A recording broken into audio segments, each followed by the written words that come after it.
Oke, hari ini kita topiknya mau ngobrolin ini nih, Pak Johan, Pak Kunardi. Kita mau ngobrolin tentang ARA ARB. Apakah itu ARA, apa itu ARB, dan apa hubungannya dengan saham? Ya, coba dulu nih, Pak Johan atau ARA ARB mungkin kita kasih ini ya, knowledge buat teman-teman yang baru ya. Jadi di pasar saham Indonesia itu ada dikasih batasan harga, kenaikan harga dan penurunan harga untuk tiap saham.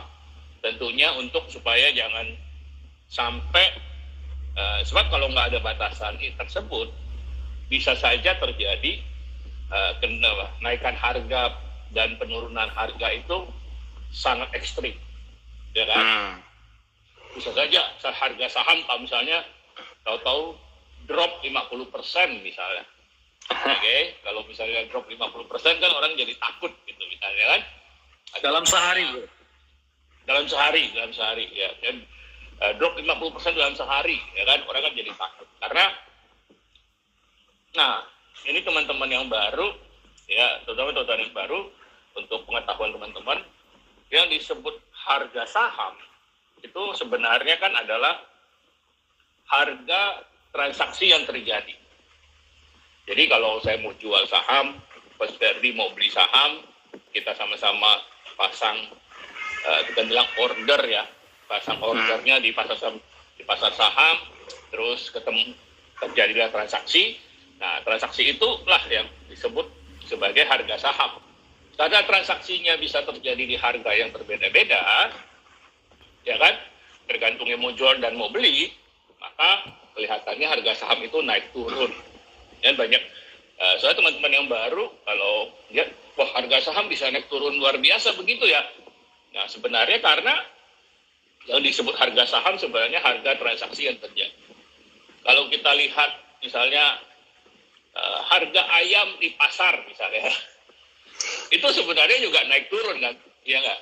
Ya. Ada yang beli 50.000, ada yang beli 51.000, ya, ada yang beli 60.000 mungkin harga ayam gitu ya, atau harga cabai misalnya ya. Sebenarnya kan juga naik turun. Minyak goreng. Tapi ya minyak goreng misalnya ya, itu harganya kan juga, transaksinya juga beda-beda kan sebenarnya kan. Tetapi karena setiap transaksi kan nggak tercatat, ya kan, nggak ada sistem untuk mencatat, ya mengumumkannya kan nggak kelihatan. Bedanya dengan pasar saham, setiap transaksi itu kan tercatat dan transparan, jadi kelihatan gitu. Nah, jadi harga transaksi itulah sebenarnya disebut sebagai harga saham, teman-teman. Oke. Nah, karena harga saham itu adalah harga transaksi sebenarnya. Nah, tentunya bebas gitu. Saya mau jual ada kebebasan tertentu lah di pasar saham Indonesia.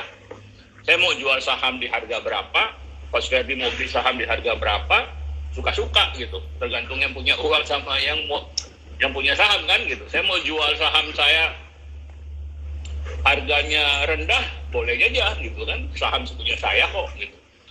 Terus misalnya Coach Ferdi mau beli di harga yang tinggi, ya suka-suka dia, uangnya dia gitu ya. Nah, itu yang jadi ada kebebasan itu. Yang penting adalah transaksinya ketemu. Kita bilang ordernya itu ketemu. Yang mau beli sama mau jual ketemu. Terjadilah match. Nah, itu terjadilah transaksi. Nah, tapi karena ada kebebasan seperti itu, pasar saham Indonesia tidak mau sampai terlalu ekstrim sekali, ya, naik turunnya. Kayaknya kalau di pasar saham Amerika kita nggak punya batasan itu ya, bro. Nggak ada.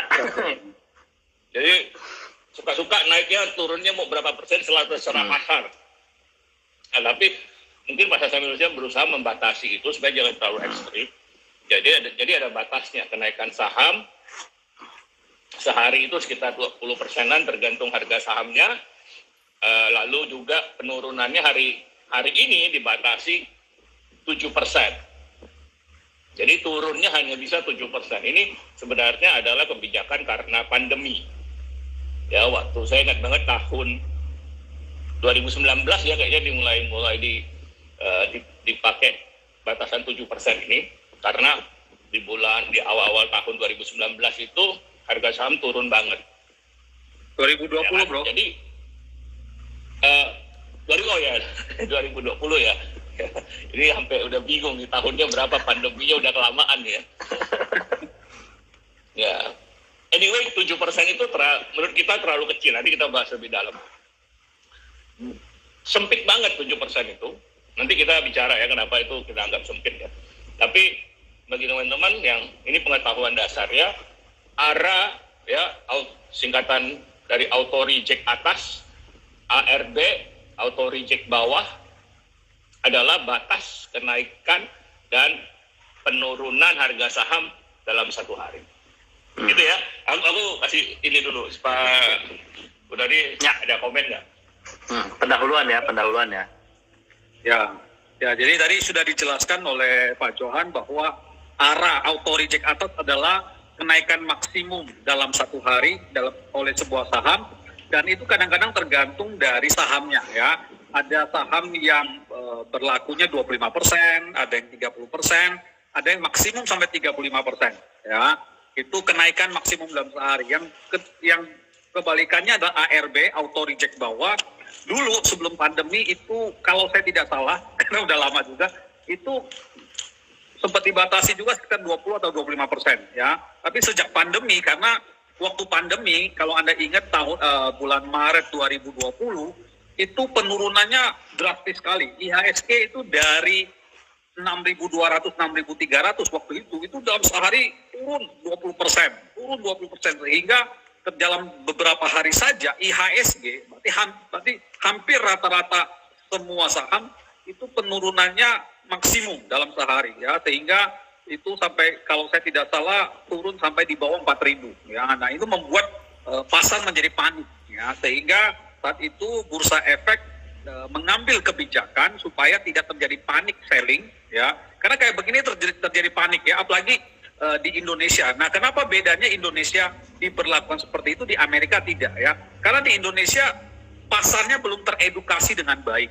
ya, sementara di Amerika mereka sudah jauh teredukasi ya. Makanya itu perbedaan jauh, karena juga kita lihat di Amerika, pasar Amerika tuh sudah ratusan tahun, 200 tahun ya pasar sahamnya. Sementara Indonesia dulu sempat ada, kemudian sempat off, kemudian baru awal tahun 90-an, kalau saya nggak salah 91, 92, itu baru mulai diaktifkan kembali. Nah, sementara ketika diaktifkan kembali belum banyak ya. Ini sebenarnya baru belakangan ini sejak bursa meluncurkan program Yuk Nabung Saham di November 2015. Nah, mulai banyak mengedukasi masyarakat ya. Nah, sehingga juga akibat dari gerakan tersebut juga jumlah masyarakat yang mempunyai SID, yang mulai mengenal dunia saham dan sebagainya itu meningkat drastis ya, terutama dua tahun terakhir ini sejak pandemi itu meloncat cukup tinggi. Sekarang kalau retail itu sudah berkisar di angka 2 jutaan, 2,5 juta, 3 juta ya. Sebenarnya secara umum masih sangat kecil, tapi dibandingkan dulu, saya ingat dulu ketika HBC start di Desember 2015, karena juga kita mendukung programnya Bursa Efek, Yuk Nabung Saham, itu jumlah SID, jumlah yang punya account di Bursa Efek, itu 200-an ribu. Anda kebayang nggak? 200-an ribu. Sekarang 2 jutaan, berarti sudah loncat 10 kali lipat ya. Sudah cukup bagus, tapi kita masih jauh tertinggal. Itulah sebabnya kenapa, karena pasar belum teredukasi. Pertama, pasar belum teredukasi, jadi orang jual beli itu banyak berdasarkan info-info, apalagi ini minggu ini tema kita tentang bandar ya, yang suka menggoreng dengan cerita dan segala macam dan bikin heboh, menakutkan dan sebagainya, sehingga orang panik dan tidak punya pengetahuan yang benar ya, atau tidak punya pengetahuan yang solid, sehingga ikut-ikutan. Nah, akibat ikut-ikutan, jadi begitu satu jual, semua ikut-ikutan jual. Akibatnya turunnya drastis ya, turunnya terlalu tajam, turunan terlalu drastis. Mereka nggak pikir secara sebuah saham bisa turun begitu jauh. Mereka nggak pusing atau tidak mengerti soal analisa fundamental. Pokoknya disuruh jual, gue jual. Disuruh beli, gue beli ya. Kenapa disuruh beli? Nggak tahu. Pokoknya disuruh beli. Ya, gue ikut grup yang suruh gue beli. Ya, katanya harganya bakal sekian. Atau di grup dibilangin suruh jual. Ya udah gue jual. Jadi nggak punya alasan yang clear, jelas, sehingga ya modal ikut-ikutan. Nah, yang kasihan adalah mereka yang nggak ngerti sama sekali, ya ikut-ikutan jual. Padahal waktu dia beli di harga tinggi. Nah, ketika dia jual terlalu rendah, akibatnya mengalami kerugian. Sehingga pihak bursa mengambil kebijakan supaya agak putus-putus ya, Pak Gunardi ya. Sorry, sinyalnya. Ya. Ya, oke. Sorry. Saya lanjutkan. Akibatnya bursa mengeluarkan kebijakan supaya orang tidak terlalu panik. Jadi ketika terjadi penurunan dikasih maksimum 7% supaya orang sempat mikir, ya, menelaah dan sebagainya. Nah, besoknya mulai transaksi lagi, sehingga setidaknya kalau sudah lewat satu malam kan orang sudah berpikir lebih jernih, sehingga tidak terjadi penurunan ARB berhari-hari. Ya, diharapkan, itu harapannya. Ya. Sementara kalau ARA 20%, 25%, 30%, biarin aja, ya, biar bursanya naik terus. Tapi kalau turun dicegah 7% aja. Ya. Jadi itu kurang lebih latar belakangnya. Silakan kalau ada tambahan. Ya. Jadi itu ya, secara kesimpulan ARA dan ARB ini adalah batasan kenaikan dan penurunan harga dalam satu hari ya. ARA auto reject atas adalah batas maksimum, ARB adalah batas minimum. Untuk saat ini batas maksimum dalam setiap saham beda-beda, tapi maksimum 35% kenaikan, dan saat ini penurunan ada di 7%. Ya. Nah, seperti kita tahu tadi kan di Amerika nggak ada batasan ARB seperti ini. Nah, cuman ada saat ini di Indonesia. Maksud saya, ada plus minusnya nggak sih dengan adanya ARA dan ARB ini? Apakah ada sisi positifnya atau ada juga sisi negatifnya? Bisa diceritain nggak dampaknya buat kita para investor di Indonesia, investor dan trader saham? Oke. Tadi Pak Kun kan ada mention. Jadi kalau keuntungannya adalah kita lebih tidak volatile, ya, lebih tidak ekstrim lah kenaikan dan penurunannya, gitu. Jadi dibatasi. Gitu. Tentu, tapi negatifnya adalah bahwa kebebasan pasar yang seharusnya secara teori kan memang transaksi saham itu harusnya bebas, gitu. Orang yang punya saham bebas dong mau jual di harga berapa, ya, gitu. Mekanisme pasar. Orang yang mau beli diserahkan pada mekanisme pasar gitu seharusnya kan. Nah, tetapi kita membatasi. Nah, itu kan ada istilahnya sisi negatifnya.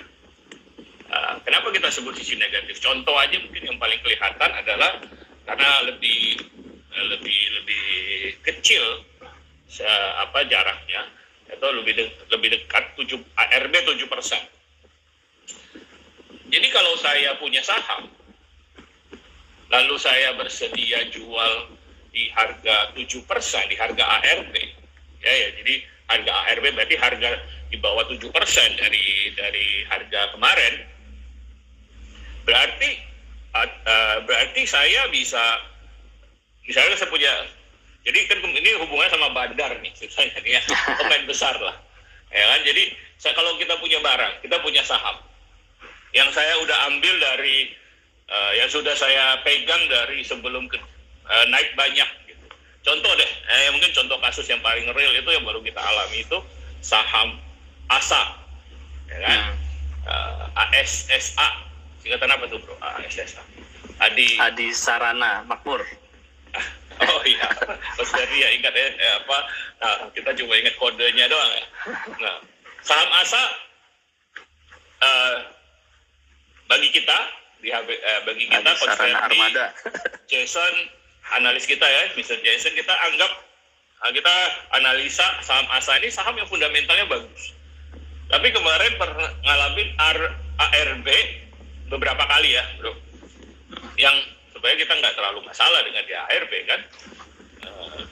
Malah kalau invest saatnya kita beli sebenarnya. Kemarin itu kita tambah lagi untuk investasi. Tetapi kenapa mengalami ARB? Nah, saham itu tahun lalu sudah naik mungkin berapa ratus persen ya, hampir 600% tahun lalu. Kenaikan tahun lalu ASA berapa tuh? Nah, udah naik banyak sekali tahun lalu. Sehingga tentu ada orang yang pegang barang ini, pegang saham ini dari harga bawah dong. Kalau saya pegang saham ASA yang sudah profit 500%, jual di bawah harga 7% dari harga kemarin, kan tidak masalah, bro.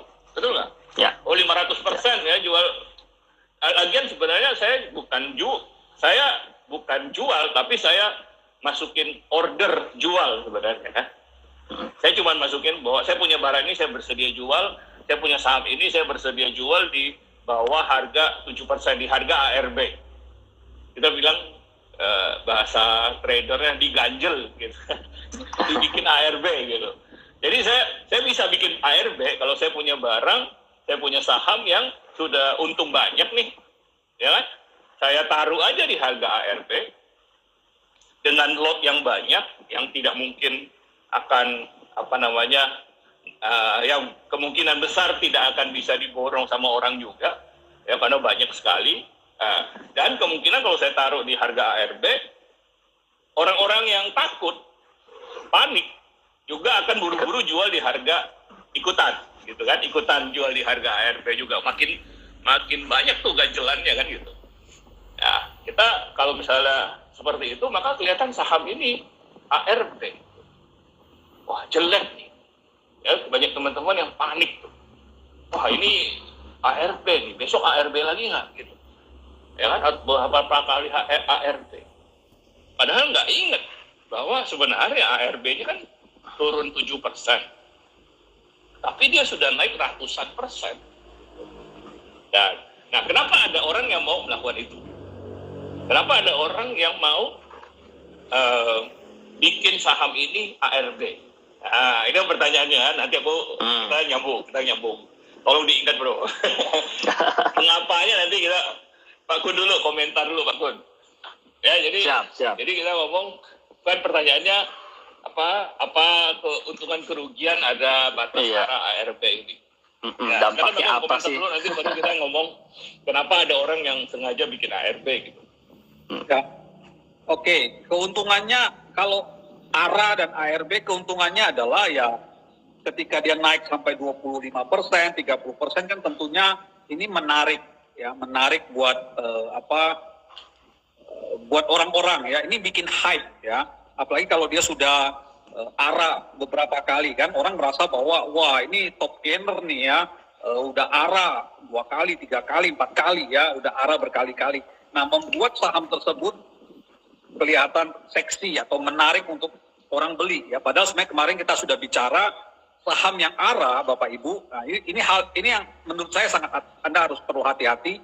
Sahamnya kalau bisa ARA berarti dia sangat bisa ARB ya. Kalau saham yang sudah ARA berkali-kali, ada kemungkinan sangat besar dia bisa ARB berhari-hari ya. Jadi Bapak Ibu, satu hal yang saya perlu ingatkan kepada teman-teman, terutama Anda yang masih baru ya, jangan cuma di saham itu jangan cuma melihat satu sisi ya. Jangan cuma melihat satu sisi, wah ini naik terus, oh ini untung terus dan segala macam. Anda juga harus lihat sisi yang lain ya. Kalau Anda cuma melihat ARA, Anda harus lihat ARB ya. Kalau Anda pengen ngejar ARA, sanggupkah Anda bertahan dengan saham yang ARB berhari-hari? Ya, ini bahaya ya, resikonya ya, karena kita nggak bisa kendalikan pasar ya. Kita nggak bisa kendalikan pasar, itu mekanisme, sehingga Anda perlu siap-siap. Jadi, nah kembali kepada ketika ARA dia bisa naik 20%, itu bikin hype, bikin sahamnya sangat menarik dan membuat ya tanda kutip kalau mau cerita soal Bandar, kalau kita hubungkan dengan Bandar, wah Bandar akan sangat senang menggoreng. Weh, saham ini dari sekian sudah naik sampai sekian. Wah, terus ada yang tambahin, gua udah beli sekian, udah untung sekian dan segala macam, posting di grup dan sebagainya. Ini bikin hype kan, dan orang mulai banyak masuk dan sebagainya ya. Tanpa melihat bahwa semakin tinggi atau semakin sering dia ARA, sebuah saham, maka kemungkinannya sangat besar dia mengalami ARB berhari-hari. Ya. Nah, menurut saya ini di HBC kita coba membuat ini seimbang. Anda harus melihat dari dua sisi, selain daripada mengejar keuntungan, Anda juga harus melihat resikonya. Ya. Itu yang pertama. Yang kedua adalah kalau dari sisi keuntungannya juga, kalau dia turun, ya, kan sebagian besar, Bapak Ibu, sebagian besar kita kan bukan full time trader, ya. Sebagian besar kita bukan full time trader, sebagian besar kita punya bisnis, kesibukan dan sebagainya. Kalau terjadi ARB dan kita nggak sempet, kita mungkin lagi ada bisnis, ada pertemuan yang penting dan segala macam, tiba-tiba sebuah saham terjadi ARB, dan kalau pada hari itu kita sibuk banget, nah saham yang kita beli ternyata ARB, kalau itu dibatasin, kan sebenarnya menguntungkan buat kita. Saham yang gue beli kemarin ARB nih, gue kalau ada kesempatan besok gue mesti jual, ya. Jadi ada kesempatan, itu yang pertama. Yang kesempatan untuk bisa menjual sehingga harga saham yang kita pegang tidak jatuh terlalu dalam, ya. Yang kedua adalah pasar menjadi, misalnya kan seringkali terjadi, kalau di HBC kita tidak menganjurkan, terutama di 30 menit 1 jam pembukaan, ya, pasar ketika buka itu kan sangat volatile, ya, sangat wah dia bisa naik tinggi, bisa turun, sangat volatile, ya. Ya mungkin di luar sana ada yang ngajarin saat terbaik beli itu saat market lagi buka, ya. Padahal sebenarnya itu sangat volatile. Nah, pada saat kondisi seperti itu sebenarnya market bergerak sangat liar, ya.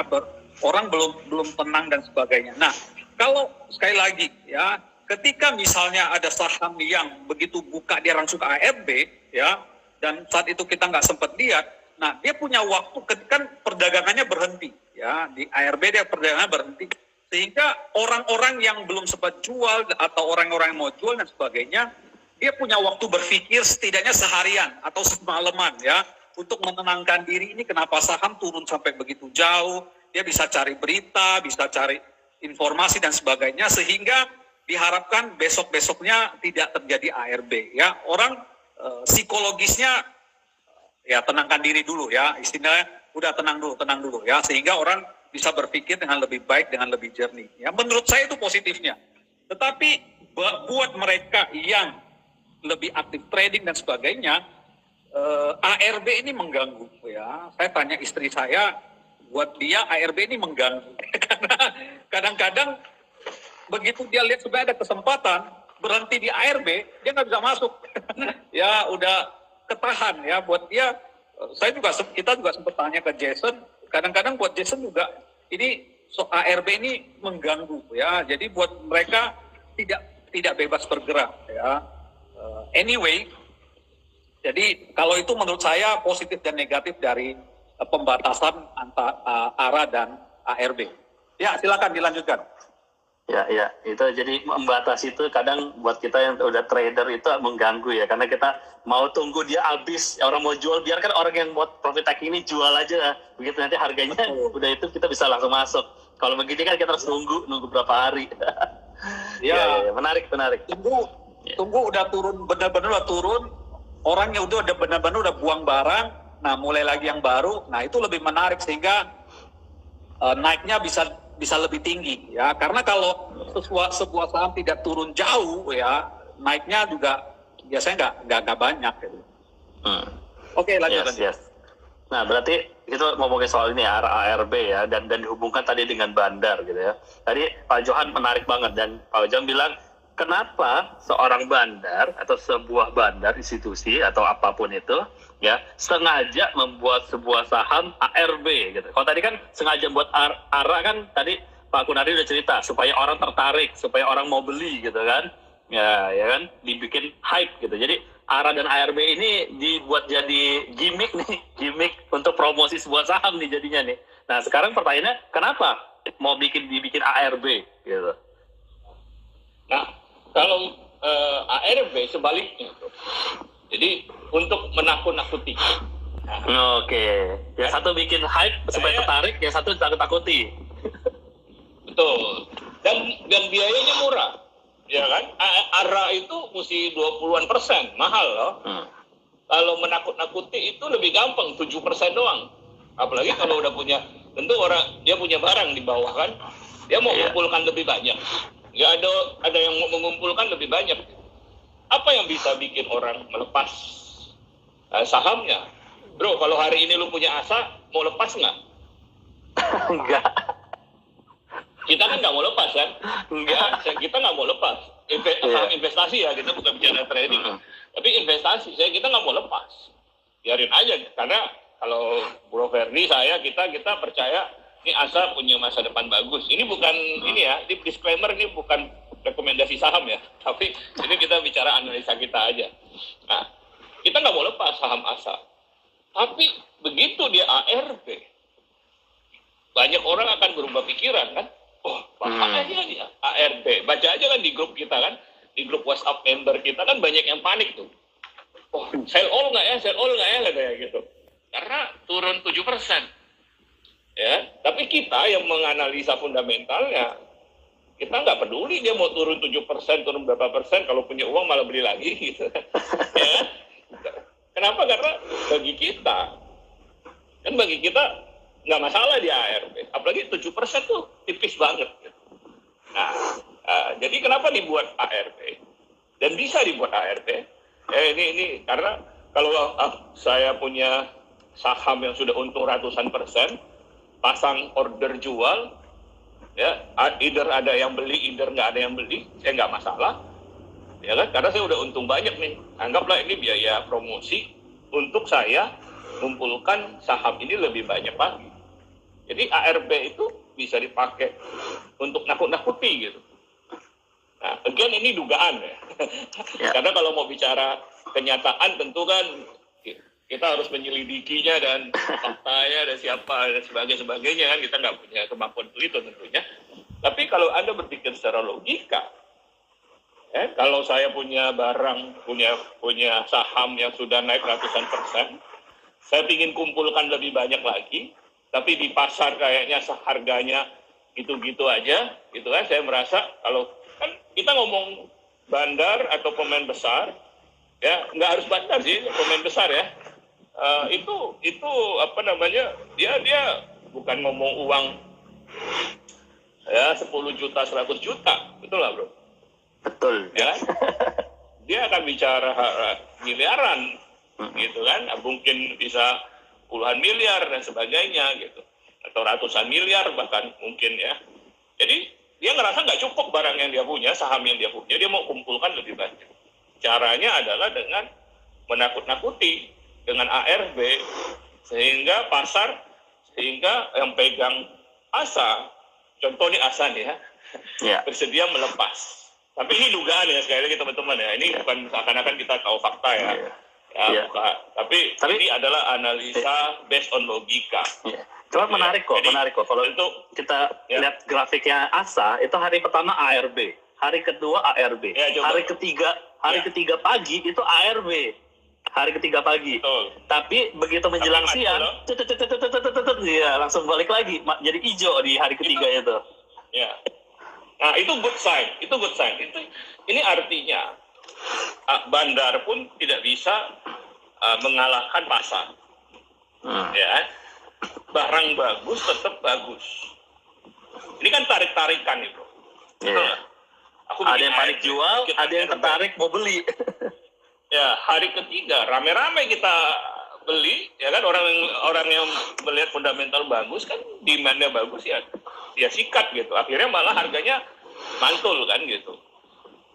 Nah, jadi kembali kepada prinsip kita kemarin, bro, bahwa pasar itu berdasarkan demand dan supply. Pasar berdasarkan demand dan supply. Nah, hukum demand dan supply. Bahkan bandar pun harus tunduk pada hukum demand dan supply kan. Mereka hanya bisa mencoba mancing, mereka coba promosi, mereka coba nakut-nakuti, tapi kembali pada pasar, apakah mau termakan atau tidak. Itu sih. Secara